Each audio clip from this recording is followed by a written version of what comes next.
Hello, are you a busy mom who struggles to shut your brain off at night to fall asleep? If so, keep listening because I've got 3 steps for you that have worked for me and I've always struggled with sleeping.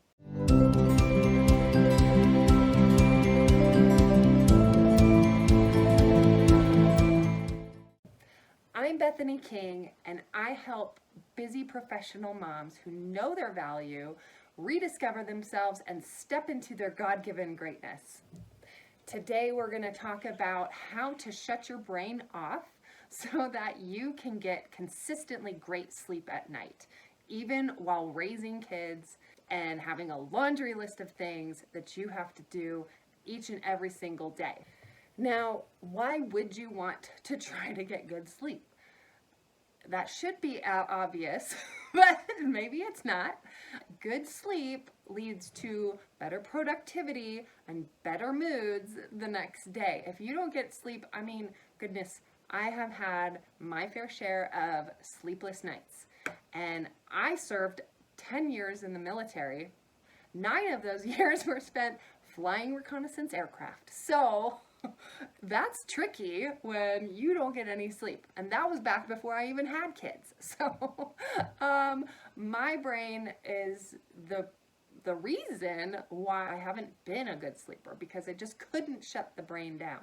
So that is the reason you will want to shut your brain down. As the mom of the family, you basically set the mood for your family each and every day. So if you're sleepy, you could be grouchy, you could be irritable, and you could snap at someone. And we don't want that. We want everyone to get along in our family. We want harmony and we want peace because life's hard enough, right? So let's not add to the difficulty of life.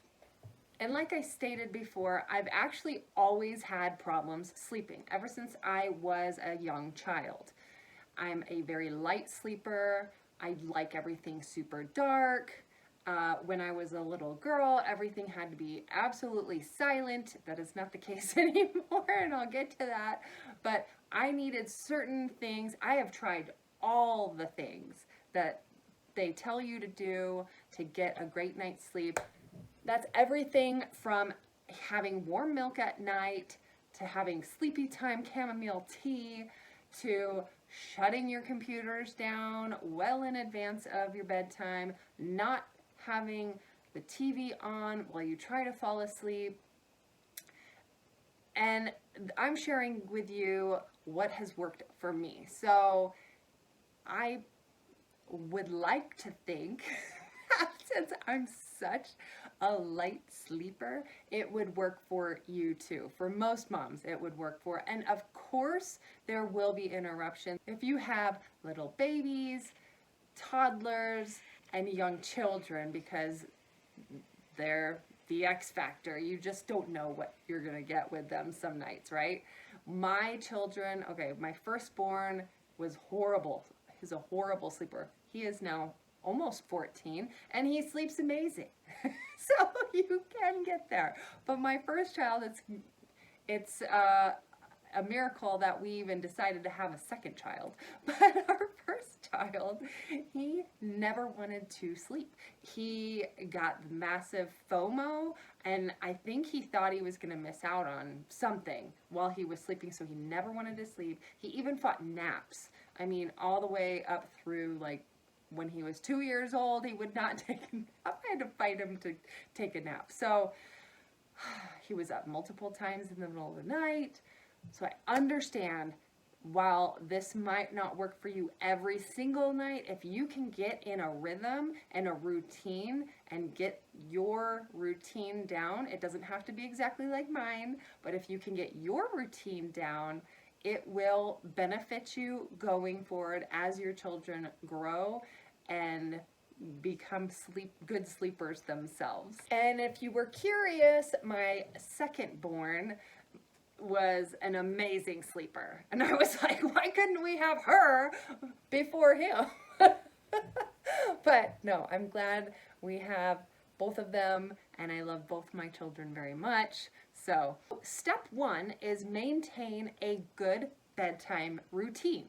So you're going to want to figure this out. You might have to play around with it a few months. It might take you a couple weeks maybe only, but play around with it, see what works for you and your family, of course. But bedtime routines aren't just beneficial to children, they're great for adults too. Because as you're doing your routine night in and night out, you're basically preparing your body to go to sleep. Your body is picking up on this. When you do the same things in the same order every single night, your body and your brain respond, and they're like, oh, yeah, that's right, we're going to bed soon. And so it actually prepares your entire body to fall asleep when you do finally get into bed. So you're preparing well in advance of actually climbing into bed. So that's great.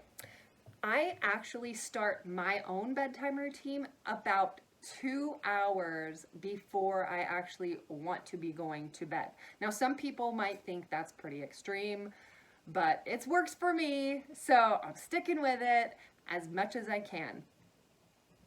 And natural melatonin levels actually start rising about 2 hours before you go to bed. So if you stick with a consistent bedtime routine, then you're basically telling your brain, like, it's time to ramp up those melatonin levels. And if you don't know what melatonin is, it's just a hormone that the brain produces naturally that helps us to fall asleep. The levels increase when it gets dark, and they decrease when it gets light. Okay, so I'm going to share with you what my bedtime routine consists of. And maybe you don't like to do some of the things that I do, so you just kind of have to play around with it. If you'd like to have a hot bubble bath before bed, schedule it in.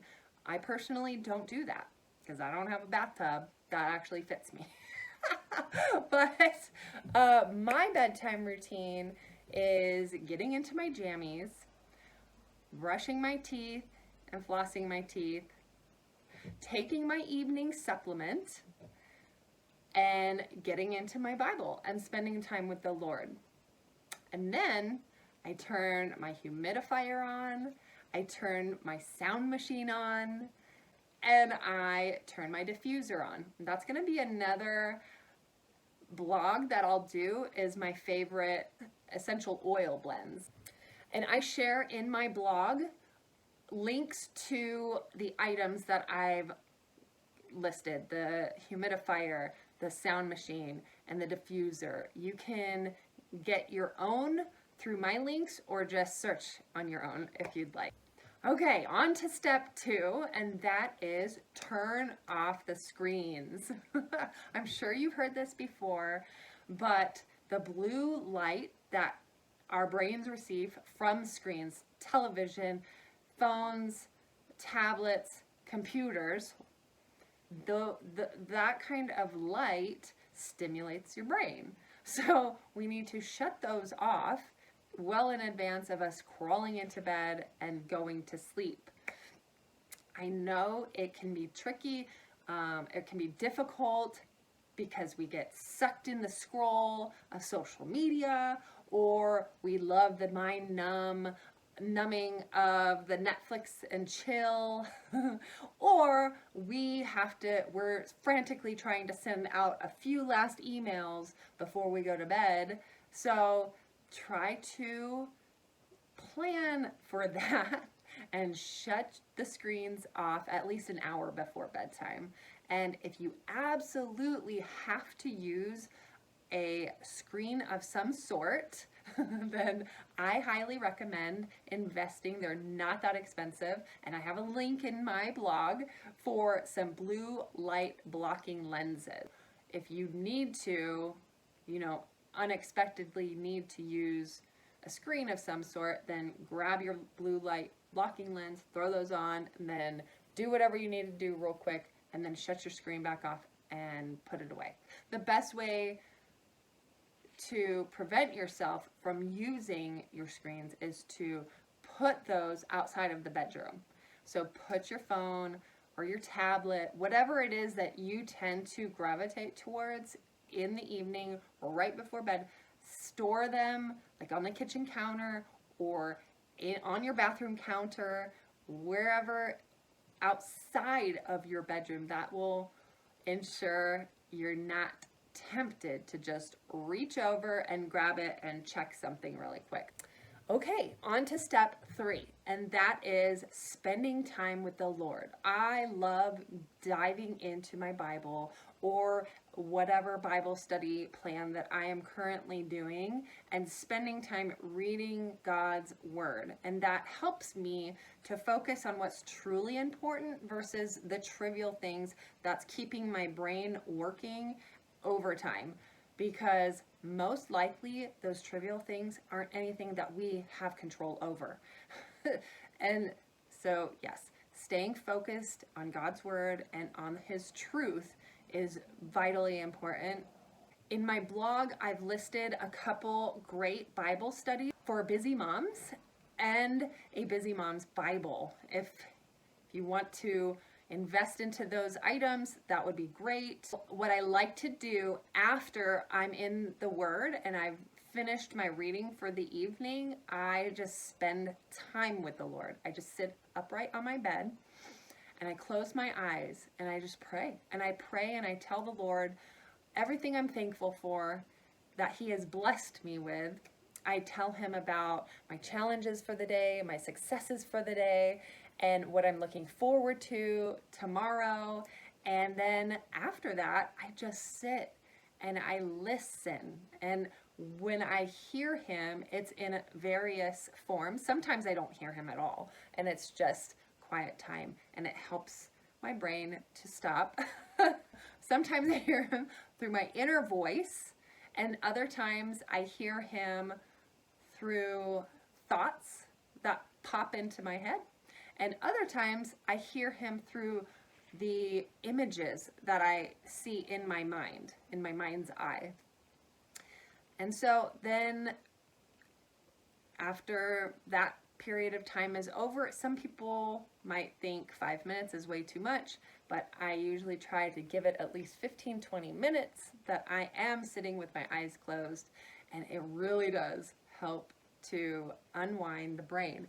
And in the Bible, Matthew 11:28-30, Jesus states, "Come to me, all you who are weary and burdened, and I will give you rest. Take my yoke upon you and learn from me, for I am gentle and humble in heart, and you will find rest for your souls. For my yoke is easy and my burden is light." His burden is light.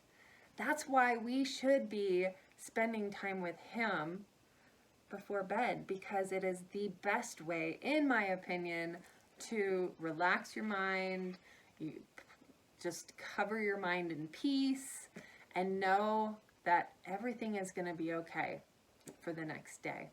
Okay, so in conclusion, as I stated before, getting good quality sleep is so vitally important for us moms, us busy moms, because we don't want to be unraveling every single day. We don't want to be the hot mess express every single day. Every once in a while, yes, that's going to happen, and that's just how it's going to be. But if we can prevent that by getting some good sleep, helping our brains to shut down at the end of the day and just relax and get some great sleep, you're going to feel better, your family's going to respond better, you're going to be way more productive the next day, and all around you're going to feel amazing. You're going to feel great when you're productive, when your family's happy. Also, if you didn't know, not getting enough sleep actually is detrimental to our immune system. So if you haven't checked out my previous blog, go check that out. I have a link in the blog. You can go to bethany-king.com. That is bethany-king.com, and look up my blogs. This is blog number 2. brand new here, so it's super new and exciting still. Also, one of the ways that we can naturally increase our own body's collagen production is by getting a good 7 to 9 hours of sleep each and every night. So that would be another reason you would want to get a good night's sleep. I also have a free resource for you that I'd love to share. I've called it my Fountain of Youth Guide. So you're going to be able to increase your body's natural collagen production. I've give 5 different ways, and then there's a bonus. But go get that free resource and let me know what you think. And I truly appreciate you taking the time out of your busy day to check this video out. Let me know what you got out of it and if you're going to implement any of the steps that I've given you. All right, I guess that's it for now. Take care and have a restful sleep tonight.